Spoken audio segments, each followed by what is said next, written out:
वक्त की रफ्तार। उनसे कहो कि हमने अपना इरादा बदल दिया है। अब हम समाचार बेचने के मूड में बिल्कुल नहीं हैं। जी सर। हेलो, डीएम साहब कह रहे हैं कि उन्होंने अपना इरादा बदल लिया है। अब वो समाचार बेचने के मूड में नहीं है। क्या? इसलिए ये कॉन्ट्रैक्ट नहीं कर सकते। क्या कह रहे हैं आप? मैं डीएम साहब से बात करना चाहता हूं। देखिए, मैं पहले भी उन्हें मीटिंग में एक बार डिस्टर्ब कर चुका हूं। अब आप ही बताइए, बार बार मीटिंग में डिस्टर्ब करना अच्छा लगता है क्या? ये अचानक क्या हो रहा है? ये डीएम साहब पलटी कैसे खा गए? खाओ, बिना वजह कोई बात नहीं होती, जरूर कोई वजह है। कल तो इस तरह से बोल रहे थे, हमें बस लगा कि समाचार हमारा हो गया। राघव, लगना और वास्तव में होना, ये दोनों में बड़ा फर्क है। डीएम तो गिरगिट की तरह ही है, रंग बदलेगा, मगर उसके रंग बदलने के पीछे कोई वजह होनी चाहिए। लेकिन क्या वजह हो सकती है? मेरी समझ में नहीं आ रहा, क्योंकि दिवाकर अपनी प्रपोजल ठुकरा नहीं सकता। कहीं ऐसा तो नहीं कि किसी और को समाचार में इंटरेस्ट आ गया हो? अगर ऐसा है तो हमारे दुश्मन बहुत गहरी चाल खेल रहे हैं।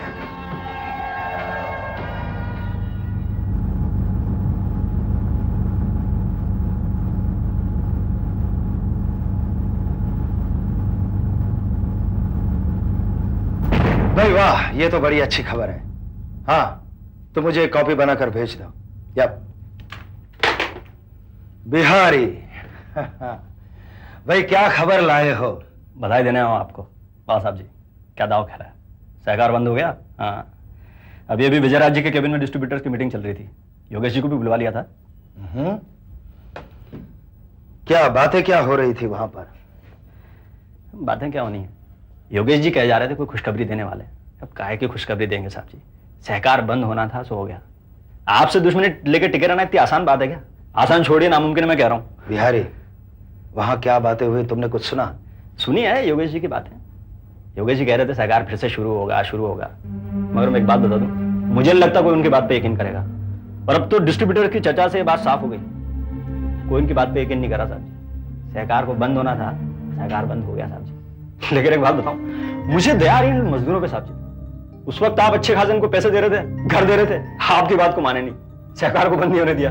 अब आप बताइए आज क्या मिलेगा उनको? ठेंगा। अच्छा ये बताओ, डिस्ट्रीब्यूटर्स में क्या चर्चा हो रही थी? क्या साहब जी, मैंने डिस्ट्रीब्यूटर्स की बात पे ध्यान देना इतना जरूरी नहीं समझा। मैं था विजय राज जी और योगेश जी के पीछे। एक बात बता दूं आपको, मेरे जैसा जासूस आपको ढूंढने नहीं मिलेगा। ऐसी खबर लेके आऊं।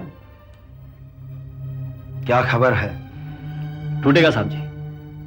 विजय राज जी और योगेश जी का जहाज आपसी झगड़े के पत्थर से टकरा के टूटेगा 101%। ये बात आज बिहारी कह रहा है, कल आप देखेंगे, सारी दुनिया देखेगी।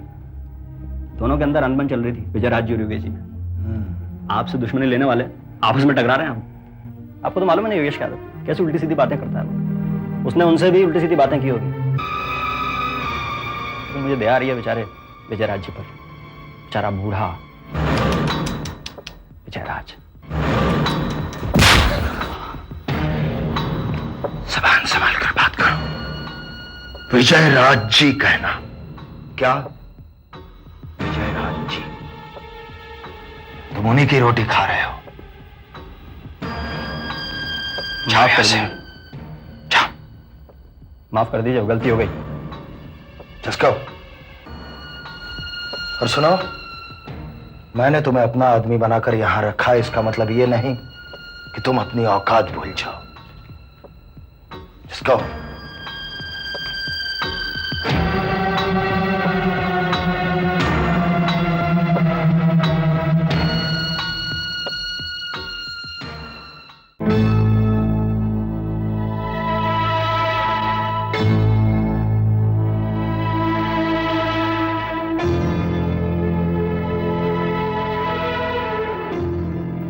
योगेश, तुम बहुत परेशान लग रहे हो। मैं जानता हूं परेशानी का माहौल है, लेकिन परेशान होकर क्या होगा? हिम्मत से काम लो।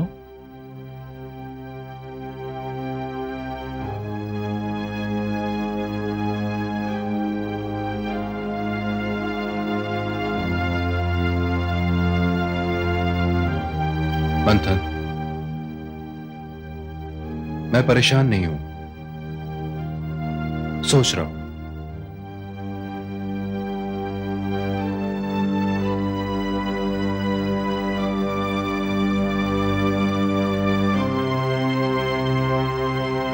मैं एक ही वक्त में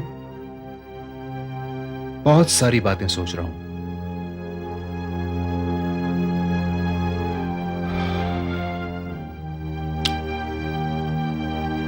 हर एंगल से देख रहा हूं,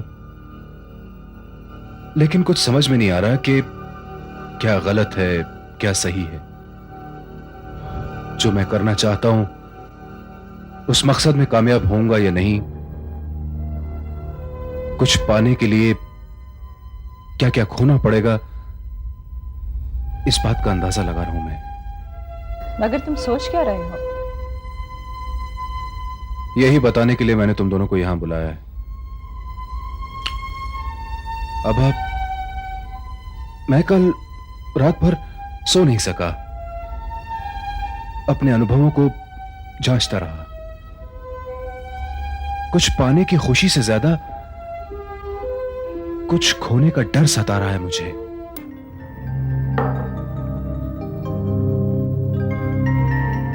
योगेश, हम लोग हमेशा उसके बारे में क्यों सोचते हैं जो हमने खो दिया है? जो हमने खो दिया है वो तो एक सपना है, और इस सपने के बारे में क्या सोचना है? जो हमारे पास है, जो हमारे हाथ में है, वही हकीकत है, वही जिंदगी है। हाँ, जो वक्त बीता है उसने हमें अनुभवों की अनमोल दौलत दी है, गीली मिट्टी से घड़ा बनाया है, हमें रूप दिया है, रंग दिया है। योगेश, तुम्हारे दिल में जो कुछ भी है खुल के कहो, हम सब तुम्हारे अपने हैं। मैं जानता हूं मंथन, मुझे पूरा यकीन है तुम मेरे अपने हो। मैं एक हंगामा करने की सोच रहा हूं, एक सैलाब लाना चाहता हूं। मैं पत्रकारिता की दुनिया सिहर उठे ऐसी जंग छेड़ना चाहता हूं। मैं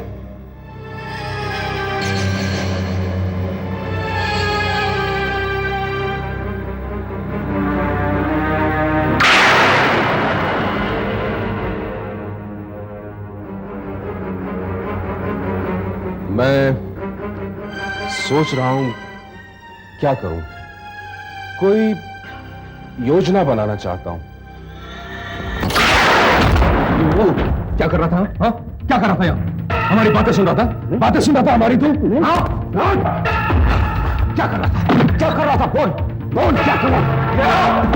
हमारी जासूसी कर रहा था? हाँ? क्या कर रहा था? क्या कर रहा था तू? मैं जा रहा था यहाँ से, मैं जा रहा था। मैं सभी को जान से मार डालूंगा। मैं जा रहा था।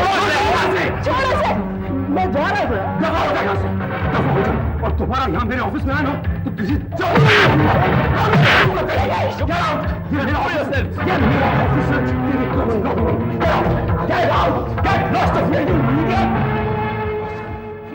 कितने शॉर्ट टेम्पर्ड हो गए हो गॉड।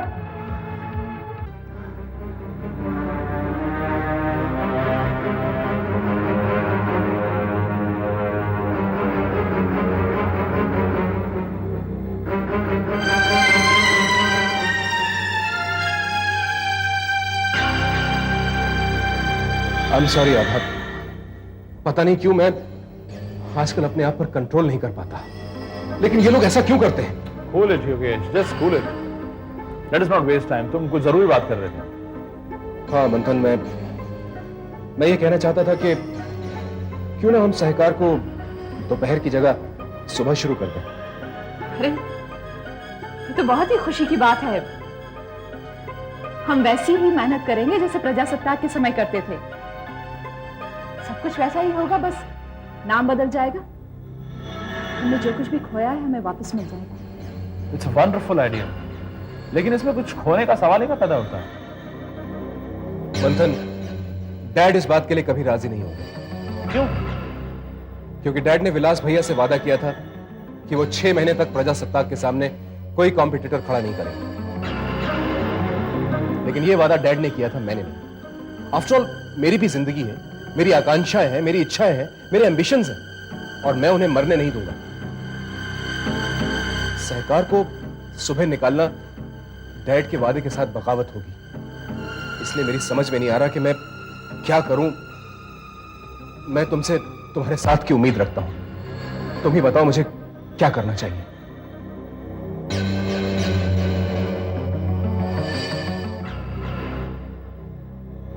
देखो, मैं तुम लोगों पर कोई दबाव नहीं डालना चाहता, लेकिन मुझे मेरा जवाब सुबह सूरज निकलने से पहले मिल जाना चाहिए। मैं इंतजार करूंगा।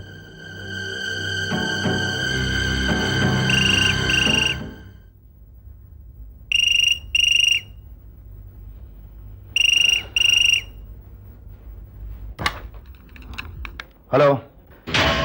माफ करना हुजूर, इतनी रात का तकलीफ दे रहा हूं आपको। कौन बोल रहा है? अरे और कौन होगा, वही हूं आपका पालतू, वही बिहारी। हाँ बिहारी, बोलो क्या है? खतरा है साहब जी। इतनी रात गए तक ऑफिस में बैठकर मंथन, योगेश और आभा मैडम मीटिंग कर रहे हैं। कुछ खास होने वाला है साहब जी। कुछ सुना तुमने? हाँ, आपके सावधान होने की बात है। कुछ हंगामा खड़ा होने वाला है, कुछ भूचाल लाने की साजिश चल रही है साहब जी। मगर बातें क्या हो रही थी? अरे वही तो सुनने की कोशिश कर रहा था, मगर पकड़ लिया उसने, योगेश ने। बिहारी, तुम किसी भी काम के नहीं हो। सर आप भी मुझे कहेंगे? चल अब सुनो, मुझे पूरी इंफॉर्मेशन चाहिए, और वो कहां से पानी वो तुम्हें सोचना है।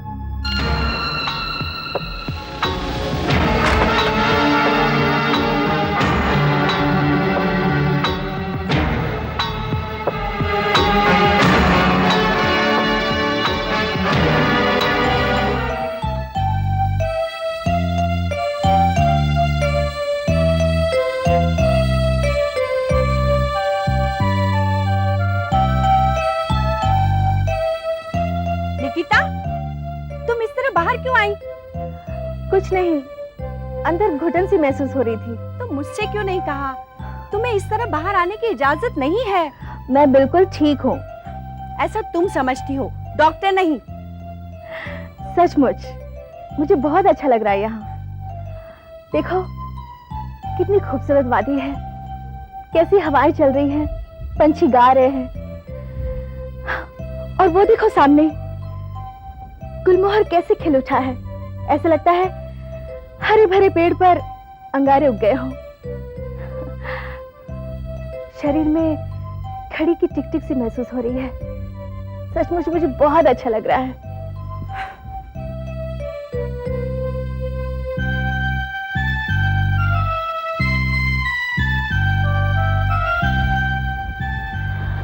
ये तो बहुत अच्छी बात है कि तुम्हें बहुत अच्छा लग रहा है। तुम्हारा ऐसा मूड रहना बहुत जरूरी है।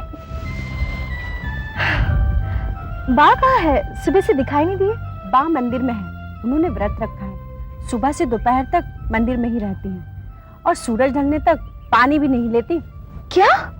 हाँ। दिशा, तुमने उन्हें रोका क्यों नहीं? नितिन ने रोका था, मना भी किया, लेकिन वो मानती ही नहीं। और फिर उनकी श्रद्धा के आगे मैं भी कुछ नहीं कह पाई। ये तो तुम्हारा पागलपन है दिशा।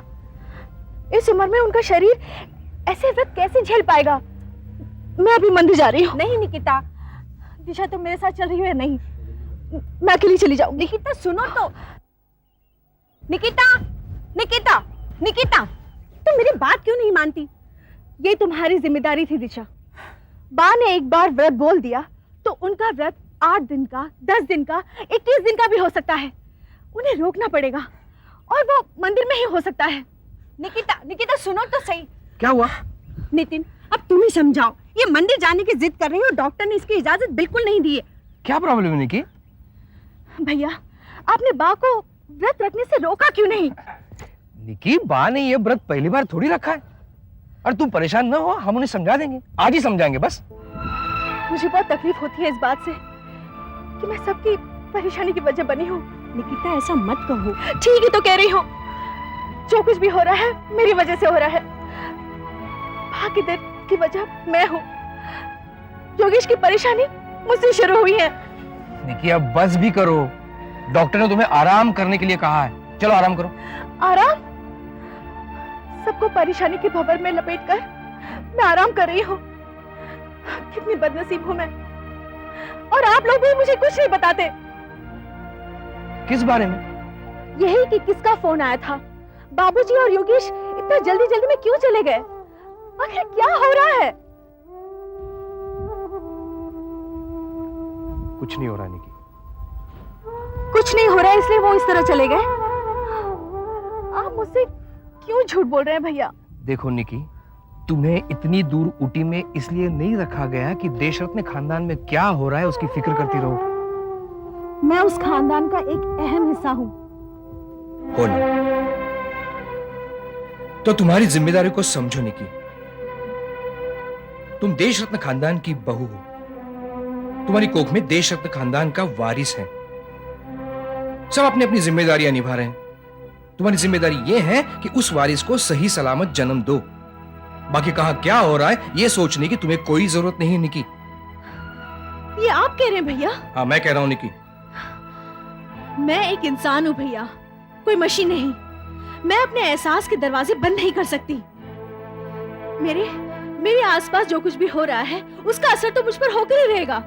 तो क्यों सोचती हो निकी? नितिन, ये कैसा सवाल हुआ? कोई अपने सोचने को कैसे बंद कर सकता है? ईशा, ये तुम नहीं जानती ये सारी बातें इसके लिए कितनी खतरनाक हो सकती हैं? लेकिन मैं ये सब क्यों कह रहा हूं? भैया, जब तक मुझे बताओगे नहीं मुझे चैन नहीं मिलेगा। मैं सोचती रहूंगी। प्लीज मुझे बताइए, योगेश इतने परेशान क्यों थे?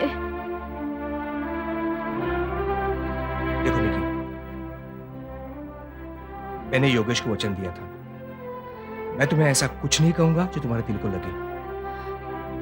मैं दिल से नहीं लगाऊंगी भैया, प्लीज बताइए ना। नहीं निकी, मैं तुम्हें नहीं बता सकता। I am sorry.